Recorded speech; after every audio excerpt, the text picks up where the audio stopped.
Friends வணக்கம்.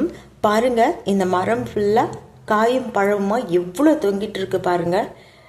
ஏற்கனவே நான் இதிலேருந்து நிறையவே நான் அறுத்துருக்கேன். ஒரு 1/4 கிலோவுக்கு மேலே அறுத்துட்ருப்பேன் இந்த ஒரு 3 மாதத்தில். ஆனால் அதையும் மீறி எடுக்க காய்ச்சி தொங்கிட்டே இருக்குது பாருங்கள்.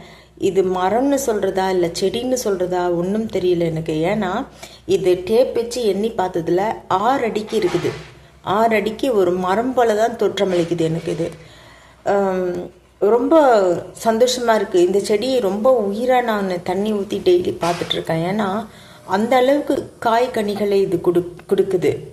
கிட்டத்தட்ட ரொம்பவே ஸ்பெஷல் ஒன்றாயிட்டார் எங்கள் வீட்டில். இவர் டெய்லி இவர் முகத்தில் தான் முழிக்கிறது, இவர்கிட்ட தான் பேசுறது, இவரை போய் தொட்டு பார்த்துட்டு வர்றது, அப்படி பண்ணுறச்சு நிறையவே காய்ச்சி பாட்டு கொட்டிக்கிட்டே இருக்கு பாருங்க.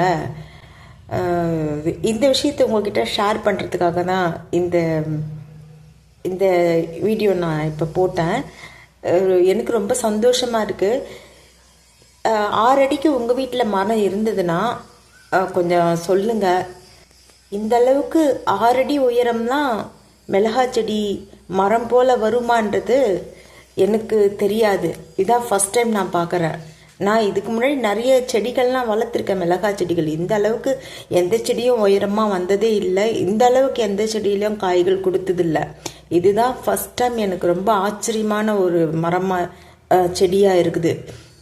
இது உங்களுக்கு பிடிச்சிருந்தேன்னா லைக் பண்ணுங்கள். உங்கள் வீட்டில் இந்த மாதிரி பெருசாக வச்சுருந்தீங்கன்னா சொல்லுங்கள்.